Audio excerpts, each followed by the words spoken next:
In 2018, an anonymous Trump administration official delivered a stark warning about the threat he said Donald Trump posed with his, quote, erratic behavior.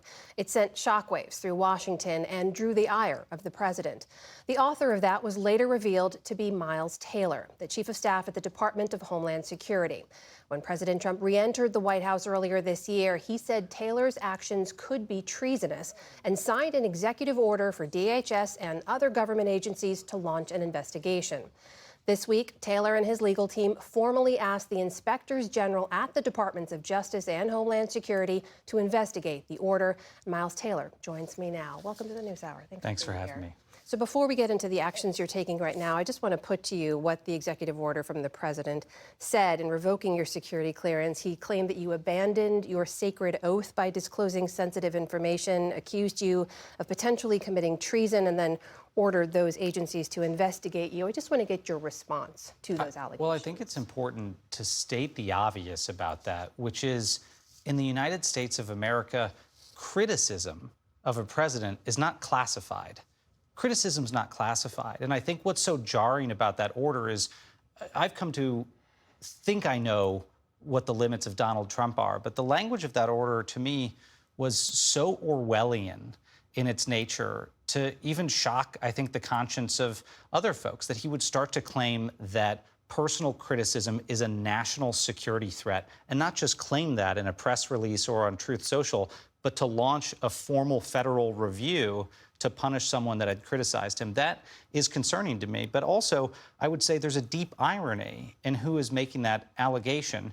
I know with certainty I've never shared classified information outside of the appropriate channels. But I also know that the person making this allegation against me was alleged to have left the White House with stacks of classified documents. And so in some ways, we sort of see this as a projection, is the president was pursued for unlawfully removing classified information after he'd left office the first time, and now he wants to say, well, his critics have done the same. And I think that's part of the reason why he's trying to anchor this order in some sort of spurious claim of sensitive information. That executive order was issued on April 9th. Why speak out now? Well, it's a good question. I mean, there's been a lot of time since then, and that's sort of the time that it takes as a family to think through, do we want to do this? And I'll be very brutally honest about it, is a lot of folks in your life, well-intentioned people, will come to you, friends and family, and say, look, it's wrong that he did this. It's clear he's doing this to punish you for First Amendment protected speech.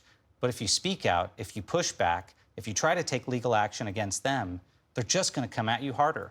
They're going to hit you harder. So don't do it. Lay low and maybe it'll blow over. And people gave you that advice. Well, and I'd be lying if I said that my wife and I didn't think about that. But honestly, it came back around to a very simple answer for us.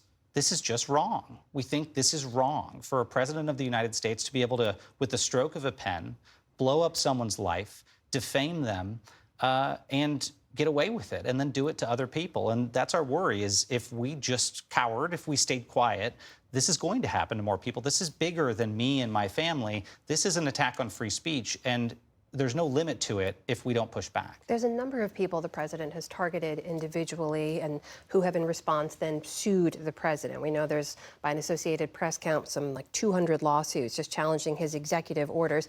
You went a different route here, as we reported. You went to the inspectors general at two agencies that said, we want you to look into this. Why that route? Why not sue?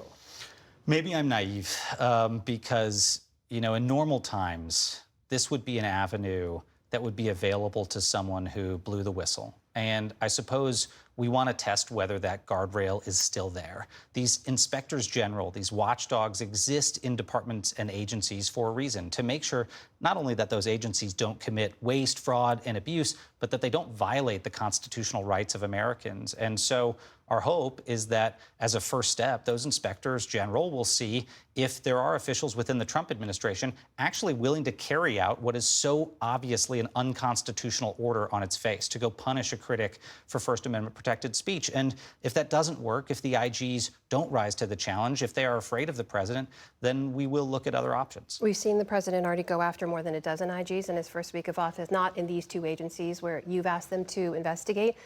Do you have confidence in that system?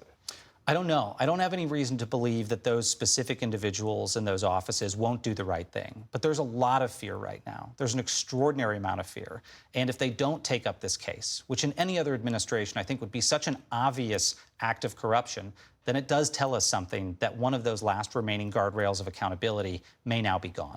You wrote in your letter to the IG2, or your lawyer did rather, that the memorandum, referring to the executive order, that its personal and financial toll on Mr. Taylor cannot be understated. You mentioned it was a tough decision for you and your wife. You have a young daughter at home, too. Why was it so tough?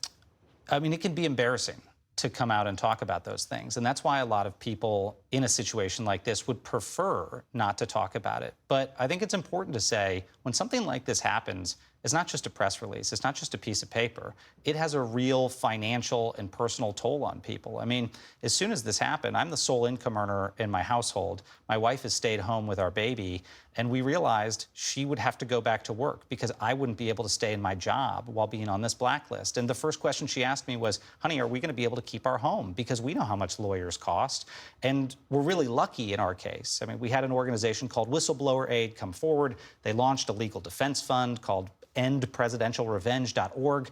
And we're very grateful for them. We're very grateful for the people who've helped us crowdsource our defense. My worry, though, is the 30th person this happens to and the 50th, if the White House starts to use this the way they attacked law firms and media organizations and universities, those people might not have the resources. They might not have the ability and the support network. And that's what we want to try to help build, is to make sure that if other people end up in this situation, they have the protection that they need. You worked for this president in his first term, right? And you wrote in that anonymous 2018 op-ed that he was anti-democratic, he was adversarial, petty, and ineffective, and he was duly reelected in 2024. Polls now show the majority of Americans don't believe that democracy is under attack. So why do you believe that most Americans don't see what you say that you see? Well, I think until it affects you personally, it's really, really easy to justify looking the other way. And I'll give you a very personal example. There are very close friends and family members that have watched us go through what we've gone through over the past few years in trying to speak the truth about this president. And even some of them have come to us and said, hey, listen, maybe you should keep a lower profile because they don't want to get pulled into the crosshairs. There's this very built-in self-interest of folks to try to look the other way because they don't want to get hit by this. But once you do, once you're affected, it's tough to turn back. I mean, I'm sure a few weeks ago, the Board of Trustees at Harvard had no interest in going to war legally with the President of the United States. But now the existence of that institution is being tested, and they're forced into it. So I think Americans will wake up the bigger impact this has on their lives. But the hope is that we can draw a line to keep that from happening, whether it's misaligned tariffs or whether it's retributive actions against the news organizations they watch every day. Eventually, if this isn't stopped, it will start to affect every American. But by then, I think in some ways, it's too late. We've only got about 30 seconds left, but I have to ask, do you ever regret writing that anonymous op-ed? I don't regret writing the piece, but I regret not unmasking myself even sooner. Because any extra day, I think, would have been the opportunity to convince one more person, don't wear a mask. Come out in your own name, own your words. And I've been saying, I don't think Donald Trump is the biggest threat to free speech in this country. Anonymity is, and self-censorship is. People should step forward and be unafraid, and it makes it easier to do what's right. Miles Taylor, thank you so much for being here. We'll continue to follow your case as it unfolds. Appreciate it. Thank you.